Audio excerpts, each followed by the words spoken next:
തന്റെ ആവശ്യങ്ങൾക്ക് തടസ്സമാകുമോ എന്ന് കരുതി ഒന്നും അറിയാത്ത ഒരു 2 വയസ്സുകാരിയെ ജീവനോടെ കിണറ്റിലേക്ക് എറിഞ്ഞു കൊല്ലുന്ന ഒരമ്മാവൻ. അടിമുടി ദുരൂഹമായ മൊഴികൾ, അത്തരത്തിൽ അതിലും ദുരൂഹമായ ഒരു കുടുംബം. കേരളം ഇന്നോളം കേട്ടുകേൾവിയില്ലാത്ത നമ്മളെ ഒന്നാകെ ഞെട്ടിച്ച സംഭവ വികാസങ്ങൾക്കാണ് കഴിഞ്ഞ ദിവസം സാക്ഷിയായത്. 2 വയസ്സുകാരി ദേവേന്ദുവിനെ മാതൃ സഹോദരൻ കിണറ്റിലെറിഞ്ഞ് കൊലപ്പെടുത്തിയ ആ സംഭവത്തിൽ ഇനിയും ഉത്തരം കിട്ടാത്ത പല ചോദ്യങ്ങളുമുണ്ട്. അതേസമയം കുഞ്ഞിന്റെ കൊലപാതകം സ്വാഭാവിക മരണമെന്ന് വരുത്തി തീർക്കാൻ കുടുംബം കളിച്ച ആ നാടകമെല്ലാം പൊളിച്ച് കയ്യിൽ കൊടുത്ത പോലീസിന്റെ അന്വേഷണ മികവും പ്രശംസനീയമാണ്. പുലർച്ചെ വീട്ടിൽ തീപിടുത്തമുണ്ടായിരുന്നു. സഹോദരന്റെ മുറിയിലാണ് തീപിടുത്തമുണ്ടായത്. ഇതിനുശേഷമാണ് കുഞ്ഞിനെ കാണാതായത് എന്നാണ് ഇവർ പോലീസ് സ്റ്റേഷനിൽ നൽകിയ പരാതി. തുടർന്ന് നടത്തിയ പരിശോധനയിലാണ് രാവിലെ 8:15 കുഞ്ഞിന്റെ മൃതദേഹം വീടിന് സമീപത്തെ കിണറ്റിൽ നിന്ന് കണ്ടെടുത്തത്. പാറശാല സ്വദേശി ശ്രീജിത്തിന്റെയും നെല്ലിവിള സ്വദേശി ശ്രീധുവിന്റെയും മകൾ ദേവേന്ദുവിനെയാണ് വാടകയ്ക്ക് താമസിക്കുന്ന കോട്ടുകാൽ കോണം വാറുവിള വീട്ടിലെ കിണറ്റിൽ മരിച്ച നിലയിൽ കണ്ടെത്തിയത്. ഏറെ നാളായി ശ്രീധുവും ഭർത്താവ് ശ്രീജിത്തും അകന്ന് കഴിയുകയാണ്.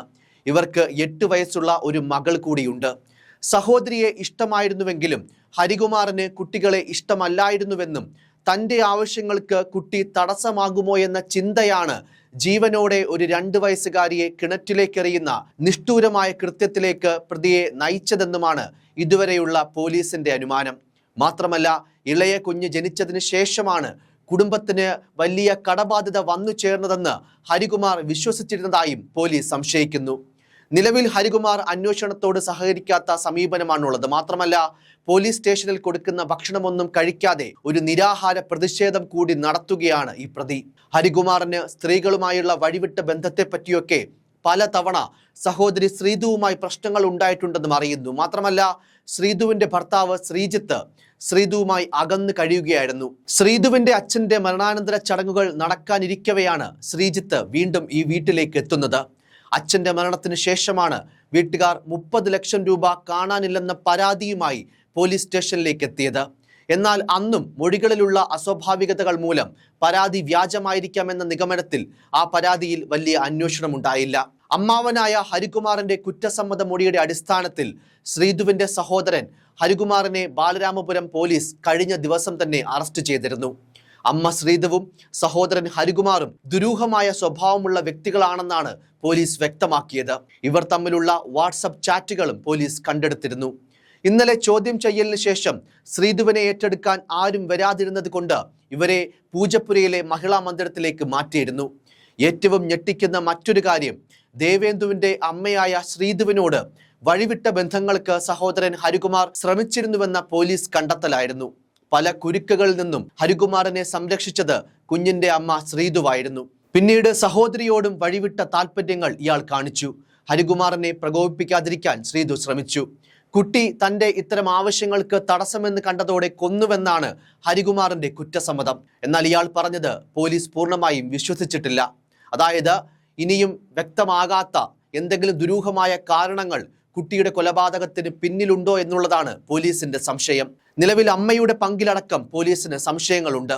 അമ്മയെ കേന്ദ്രീകരിച്ചുള്ള അന്വേഷണം തുടരുമെന്ന് പോലീസ് അറിയിച്ചിരുന്നു. കുഞ്ഞ് തൻ്റെ കൂടെയാണ് കിടന്നതെന്നായിരുന്നു ശ്രീധു പോലീസിന് നൽകിയ മൊഴി. പുലർച്ചെ എഴുന്നേറ്റപ്പോൾ അച്ഛൻ്റെ കൂടെ കിടത്തിയതിനു ശേഷം താൻ എഴുന്നേറ്റു പോയെന്നും തിരികെ വന്നപ്പോൾ കുഞ്ഞിനെ കണ്ടില്ലെന്നും അമ്മയുടെ മൊഴിയിൽ പറയുന്നു. എന്നാൽ കുഞ്ഞ് തൻ്റെ കൂടെയല്ല കിടന്നതെന്നാണ് അച്ഛൻ മൊഴി നൽകിയത്. അമ്മാവന്റെ കൂടെയാണ് കുഞ്ഞ് കിടന്നതെന്നും അച്ഛൻ്റെ മൊഴിയിൽ ആരോപിക്കുന്നു. എന്നാൽ ഈ കാര്യം അമ്മാവൻ നിഷേധിച്ചിരുന്നു. കട്ടിൽ കത്തിയപ്പോഴാണ് എഴുന്നേറ്റതെന്നും എങ്ങനെ കത്തിയെന്ന് അറിയില്ല എന്നുമായിരുന്നു അമ്മാവൻ ഹരികുമാറിന്റെ മൊഴി. എന്നാൽ ഇതൊന്നുമല്ല, കുഞ്ഞ് മാതാപിതാക്കൾക്കൊപ്പമാണ് കിടന്നതെന്നായിരുന്നു മുത്തശ്ശി പോലീസിന് മൊഴി നൽകിയത്. ബാലരാമപുരത്ത് കുടുംബം വാടകയ്ക്ക് താമസിക്കുന്ന വീട്ടിലായിരുന്നു ഈ സംഭവം ഉണ്ടായത്. കടുത്ത സാമ്പത്തിക പ്രതിസന്ധി നേരിട്ടിരുന്ന കുടുംബമാണിതെന്നും നാട്ടുകാർ പറയുന്നു. കൊല്ലപ്പെട്ട കുഞ്ഞിന്റെ മുത്തശ്ശി നേരത്തെ 2 തവണ ആത്മഹത്യക്ക് ശ്രമിച്ചിരുന്നു. ഇവർ ഞരമ്പ് മുറിക്കുകയും കിണറ്റിൽ ചാടുകയും ചെയ്തുവെന്നും നാട്ടുകാർ ആരോപിക്കുന്നുണ്ട്. അന്വേഷണത്തിന്റെ ആദ്യഘട്ടത്തിൽ ഈ വീട്ടിൽ നിന്ന് കുരുക്കിട്ട നിലയിൽ 3 കയറുകൾ കണ്ടെത്തിയതിനാൽ ഏതെങ്കിലും രീതിയിൽ കുഞ്ഞിനെ കൊലപ്പെടുത്തിയതിനു ശേഷം ഒരു കൂട്ട ആത്മഹത്യക്കുള്ള ശ്രമമായിരുന്നോ എന്ന അന്വേഷണത്തിന്റെ ആദ്യഘട്ടത്തിൽ സംശയമുണ്ടായിരുന്നു. എന്നാൽ ഈ കയറുകൾ വീട്ടു സാമഗ്രികളോ മറ്റോ തൂക്കിയിടാനുള്ളതെന്ന് പിന്നീട് പോലീസ് പറഞ്ഞു. അത്തരമൊരു കൂട്ട ആത്മഹത്യക്കുള്ള സാധ്യതയും പോലീസ് പൂർണ്ണമായും തള്ളിക്കളഞ്ഞിരുന്നു. കേസിലെ മുഖ്യപ്രതി ഹരികുമാർ ജോലിക്കൊന്നും പോയിരുന്നില്ല. നാട്ടുകാർക്കും ഹരികുമാറിനെ കുറിച്ച് കാര്യമായ അറിവില്ല. ശ്രീധുവിനും കുടുംബത്തിനും സാമ്പത്തിക ബാധ്യത മാറുന്നതിന് പൂജകൾ നടത്തുന്നതിനും മറ്റും ഹരികുമാറിനെ ഏർപ്പെടുത്തിയിരുന്നുവെന്നും സൂചനയുണ്ട്. ആഭിചാര ക്രിയകളുമായി പ്രതിക്ക് ബന്ധമുണ്ടോ എന്നും പോലീസ് സംശയിക്കുന്നു. ഇയാൾ പൂജയ്ക്കും മറ്റുമായി സഹായത്തിന് നിന്നിരുന്ന സ്ഥലത്തെ ഒരു വ്യക്തിയെയും പോലീസ് മൊഴിയെടുക്കാനായി വിളിച്ചു വരുത്തിയിട്ടുണ്ട്. സഹോദരിയെ ഇഷ്ടമായിരുന്നെങ്കിലും കുട്ടികളെ ഇഷ്ടമല്ലാതിരുന്നതിന്റെ കാരണം തേടുകയാണ് പോലീസ്. കുഞ്ഞിന്റെ പോസ്റ്റ്മോർട്ടം റിപ്പോർട്ടിലും ശ്വാസകോശത്തിൽ വെള്ളം കയറി ശ്വാസം മുട്ടിയാണ് കുഞ്ഞ് മരണപ്പെട്ടതെന്ന് കണ്ടെത്തിയിരുന്നു. ശരീരത്തിൽ മറ്റ് അസ്വാഭാവികമായ ചതവുകളോ മുറിവുകളോ കണ്ടെത്തിയിരുന്നില്ല. ആദ്യം സഹോദരനെ രക്ഷിക്കുന്ന മൊഴികളാണ് ശ്രീധുവിൽ നിന്നുണ്ടായതെന്നതിനാൽ പോലീസ് ശ്രീധുവിനെയും സംശയിച്ചു.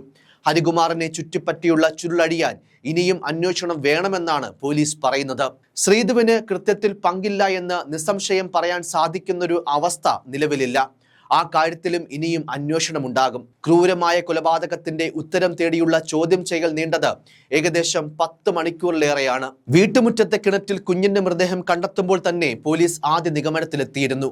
ഈ സമയത്ത് വീട്ടിലുണ്ടായിരുന്ന അമ്മ ശ്രീധുവിനെയും സഹോദരൻ ഹരികുമാറിനെയും പിതാവ് ശ്രീജിത്തിനെയും അമ്മൂമ്മയെയും പോലീസ് സ്റ്റേഷനിൽ എത്തിച്ചപ്പോഴേക്കും ഉറപ്പിച്ചു, ഈ 4 പേരിലുണ്ട് പ്രതി. ഇതിനിടയിൽ പരിസരവാസികളിൽ നിന്ന് ലഭിച്ച മൊഴിയും സ്പെഷ്യൽ ബ്രാഞ്ച് ശേഖരിച്ച വിവരങ്ങളും ചോദ്യം ചെയ്യുന്ന സംഘത്തിന് കൈമാറിയിരുന്നു. 4 പേരെയും മാറ്റിയിരുത്തി ചോദ്യം ചെയ്തപ്പോൾ ആദ്യത്തെ മണിക്കൂറിൽ തന്നെ ഒരു കാര്യം ബോധ്യമായി.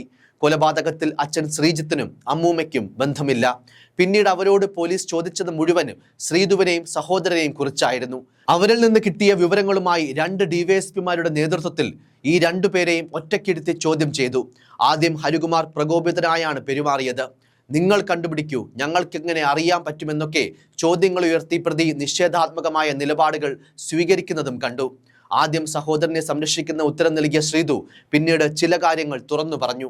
സഹോദരിയുമായുള്ള അടുപ്പ കൂടുതൽ കൊണ്ടാണ് ഹരികുമാർ കുട്ടികളോട് ദേഷ്യത്തോടെ പെരുമാറുന്നതെന്നും നേരത്തെ ദേവേന്ദുവിനെ ദേഷ്യത്തിൽ എടുത്തെറിഞ്ഞ സംഭവം ഉണ്ടായിട്ടുണ്ടെന്നും വരെ ശ്രീധു വിവരിച്ചു. ഈ വിവരങ്ങളുമായി മുന്നിലേക്കെത്തിയ പോലീസ് സംഘത്തോട് അരമണിക്കൂറിനുള്ളിൽ ഹരികുമാർ കുറ്റം സമ്മതിച്ചു. 1:30 മണിയോടെ തന്നെ ഹരികുമാർ കുറ്റം സമ്മതിച്ചെങ്കിലും മൊഴിയുറപ്പിക്കുന്ന ചില വിവരങ്ങൾ കൂടി മറ്റു 3 പേരിൽ നിന്നും പോലീസ് ശേഖരിച്ചു. ശ്രീധുവിന്റെ കുടുംബത്തെ വലിയ സാമ്പത്തിക പ്രശ്നങ്ങൾ അലട്ടിയിരുന്നതായി പോലീസും നാട്ടുകാരും പറയുന്നു. പണം കടം നൽകിയ പലരും വീട്ടിലെത്തി ബഹളമുണ്ടാക്കിയതിന് നാട്ടുകാരും സാക്ഷികളാണ്. സ്വന്തം വീട് തകർന്നു തുടങ്ങിയതിനാൽ കോട്ടുകാൽ കോണത്ത് വാടക വീട്ടിലാണ് ഇവർ താമസിച്ചിരുന്നത്. വീട്ടിൽ സൂക്ഷിച്ചിരുന്ന 30 ലക്ഷം രൂപ കാണാനില്ലെന്ന പരാതിയുമായി ശ്രീധു കഴിഞ്ഞ ദിവസം രാത്രി ബാലരാമപുരം പോലീസ് സ്റ്റേഷനിൽ എത്തിയിരുന്നു. അതായത് ഈ സംഭവം ഉണ്ടായതിന് തൊട്ട് തലേ ദിവസം. സംഭവത്തിൽ ദുരൂഹത സംശയിച്ച പോലീസ് തെളിവുകളുമായി ഹാജരാകാൻ നിർദ്ദേശിച്ചു. തുടർന്ന് തിരിച്ചെത്തിയ ഇവർ ദേവേന്ദു കൊല്ലപ്പെടുന്നതിന് തലേന്ന് ഈ പരാതി പിൻവലിച്ചു. മകൾക്ക് വീടിന് മുന്നിൽ വെച്ച് അപകടം പറ്റിയെന്നും മെഡിക്കൽ കോളേജ് ആശുപത്രിയിൽ ചികിത്സയിലാണെന്നും പറഞ്ഞുവരെ ശ്രീധു ചിലരിൽ നിന്ന് പണപ്പിരിവ് നടത്തിയെന്നും നാട്ടുകാർ ആരോപിക്കുന്നുണ്ട്. ശ്രീജിത്ത് വീട്ടിലുള്ള ഈ ദിവസം തന്നെ ഹരികുമാർ എന്തിന് ദേവേന്ദുവിനെ കൊലപ്പെടുത്തി എന്ന കാര്യത്തിലും അതിലെന്തെങ്കിലും പ്രത്യേക ലക്ഷ്യമുണ്ടോ എന്നുമൊക്കെ പോലീസ് അന്വേഷിക്കുന്നുണ്ട്. ഇന്ന് കോടതിയിൽ ഹാജരാക്കുന്ന ഹരികുമാറിനെ തുടർന്ന് കസ്റ്റഡിയിലെടുത്ത് കൂടുതൽ അന്വേഷണം നടത്തും. അമ്മയുടെ കുടുംബ വീട്ടിലായിരുന്നു കഴിഞ്ഞ ദിവസം കുഞ്ഞിനെ സംസ്കരിച്ചത്. അച്ഛൻ ശ്രീജിത്തിനെയും അമ്മൂമ്മയെയും സംസ്കാര ചടങ്ങുകളിൽ പങ്കെടുക്കാൻ പോലീസ് എത്തിച്ചിരുന്നു. നിലവിൽ ഹരികുമാർ മാത്രമാണ് കേസിലെ പ്രതിയെന്ന് പോലീസ് പറയുമ്പോഴും അമ്മ ശ്രീധുവിനെ ചുറ്റിപ്പറ്റിയുള്ള അന്വേഷണവും സമാന്തരമായി പുരോഗമിക്കുന്നുണ്ട്. ഹരികുമാറിന്റെ പല മൊഴികളും പോലീസ് പൂർണ്ണമായും വിശ്വസിക്കുന്നുമില്ല. അത്തരത്തിൽ പോലീസിന് ഇനിയും വ്യക്തമായ ഉത്തരം കിട്ടേണ്ട ഏറ്റവും പ്രധാനപ്പെട്ട ചോദ്യം ഇതാണ്: എന്തിനു വേണ്ടിയാണ് അമ്മാവനായ ഹരികുമാർ സ്വന്തം സഹോദരിയുടെ 2 വയസ്സുകാരി കുഞ്ഞിനെ ജീവനോടെ കിണറ്റിലേക്ക് എടുത്തെറിഞ്ഞത്? News desk, focus news TV.